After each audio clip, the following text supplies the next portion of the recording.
क्या जिम्मेदारी मिली है, कैसे निभाओगी? देखिए, सबसे पहले तो मैं बहुत बहुत शुक्रिया अदा करना चाहूंगी हमारे असगराराम सरकार, जिन्होंने मुझे इस काबिल समझा और आज मुझे देहरादून में यहाँ नियुक्ति दी है जिला पद की। लेकिन चलिए, जिम्मेदारियां तो मिलती रहती है, जिम्मेदारियां मिलना कोई बड़ी बात नहीं है, लेकिन उन जिम्मेदारियों पर काम करना वो मेरे लिए सबसे ज्यादा इम्पोर्टेंट और मायने रखता है। तो जिस तरीके से आज इन्होंने मुझे जिला अध्यक्ष की यहाँ देहरादून की जिम्मेदारी दी है, मैं पूरी तरीके से ये बात आप मीडिया के सामने कहती हूँ कि पूरी तरीके से जिम्मेदारी का निर्वहन करूंगी। और अगर हम कंज्यूमर प्रोटेक्शन की बात करें तो सर ने अभी एक मिसाल भी पेश की कि उन्होंने किस किस तरीके से धोखाधड़ी हुई थी कंज्यूमर के साथ, और तो किस तरीके से जो है कंज्यूमर प्रोटेक्शन ने उनको यहाँ रिलीफ दिलाया है। विश्व उपभोक्ता संगठन भारत का नेशनल प्रेसिडेंट हूँ असगर आलम, और आज उत्तराखंड इसी सिलसिले में आना हुआ है कि यहाँ रोहिना इदरीसी एडवोकेट, इनको डिस्ट्रिक्ट चेयरपर्सन मनोनीत किया गया है विश्व उपभोक्ता संगठन भारत की ओर से। उपभोक्ता संरक्षण अधिनियम 1986 पर ये विश्व उपभोक्ता संगठन भारत पिछले 20 सालों से पूरे इंडिया में काम कर रहा है, और उपभोक्ता दिवस के रूप में हम 2 दिन मनाते हैं।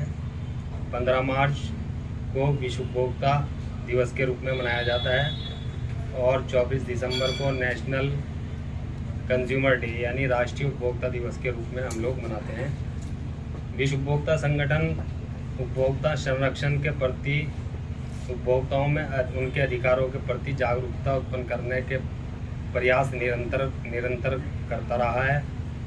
एक तरफ सरकार प्रयासरत है, दूसरी तरफ हमारा संगठन प्रयासरत है कि उपभोक्ताओं को उनके अधिकारों के प्रति सजग करें, जागरूक करें। और इसीलिए इसी कड़ी में यहाँ जिला देहरादून में रोहिना इदरीसी को इसका जिला अध्यक्ष नियुक्त किया है। ये अपनी कमेटी 21 दिन में पूरी करके कार्यालय को, स्टेट कार्यालय को और राष्ट्रीय स्तर के कार्यालय दिल्ली को भेजने का काम करेंगे। अभी तक जो प्रयास हुए हैं उनकी सफलताओं का कुछ छोटा सा ब्यौरा दे दीजिएगा। देखिए, जितने भी उपभोक्ता संरक्षण फोरम में आज तक केस जा रहे हैं, विश्व उपभोक्ता संगठन अभी 8 स्टेट में बहुत अच्छे से रन कर रहा है।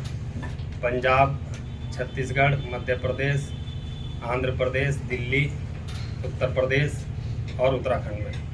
सर, उपलब्धि यहाँ पे अभी तक जो कुछ उपलब्धि हुई है, जितने भी क्योंकि जो हमारा मेन मोटो रहता है वो रहता है अवेयरनेस का, यानी कि उपभोक्ता को उनके अधिकारों के प्रति जागरूक करना। जैसे हमारे एक कंज्यूमर थे, उन्होंने एक लिबर्टी का शू खरीदा। लिबर्टी बहुत एक बड़ा नाम था, लेकिन उस शू में गुणवत्ता में कुछ कमी थी। शू जिस शॉप से उन्होंने लिया था, एजेंसी से लिया था, वो अथोराइज्ड एजेंसी थी, डीलर थे। उन्होंने उसको वापस करना चाहा, उन्होंने उनके साथ अभद्रता की। वो कंज्यूमर फोरम गए हमारे कहने से, और कंज्यूमर फोरम से उनको जो है हर्जाना मिला और उनको शू बदल के भी दिया गया।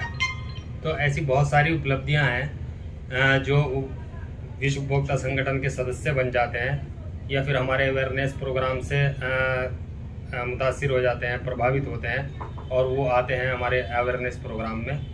तो वो अपने अधिकारों के प्रति सचेत हो जाते हैं, जागरूक हो जाते हैं, और यदि उनका कोई शोषण या उत्पीड़न करता है किसी तरह का, तो वो कंज्यूमर कोर्ट जाने से नहीं हिचकिचाते हैं। ठीक, क्या जिम्मेदारी मिली है, कैसे निभाओगी? देखिए, सबसे पहले तो मैं बहुत बहुत शुक्रिया अदा करना चाहूंगी हमारे असगराराम सरकार, जिन्होंने मुझे इस काबिल समझा और आज मुझे देहरादून में यहाँ नियुक्ति दी है जिला पद की। लेकिन चलिए, जिम्मेदारियां तो मिलती रहती है, जिम्मेदारियां मिलना कोई बड़ी बात नहीं है, लेकिन उन जिम्मेदारियों पर काम करना वो मेरे लिए सबसे ज्यादा इम्पोर्टेंट और मायने रखता है।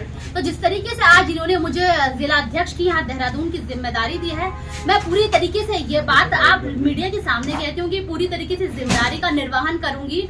और अगर हम कंज्यूमर प्रोटेक्शन की बात करें तो सर ने अभी एक मिसाल भी पेश की कि उन्होंने किस किस तरीके से धोखाधड़ी हुई थी कंज्यूमर के साथ और किस तरीके से जो है कंज्यूमर प्रोटेक्शन ने उनको यहाँ रिलीफ दिलाया है। तो वहीं बड़ी बात मैं एक और कहना चाहूंगी, जब 1986 में ये कंज्यूमर प्रोटेक्शन बना था तो उसमें कुछ संशोधन किया गया जो कि 2019 में किया गया। पहले क्या होता था, जब किसी ग्राहक के साथ कोई धोखाधड़ी होती थी तो उस ग्राहक को जो था वहीं पर जाना, जहाँ का वो सेलर है वहीं पर जाकर वो मामला दर्ज कराना होता था।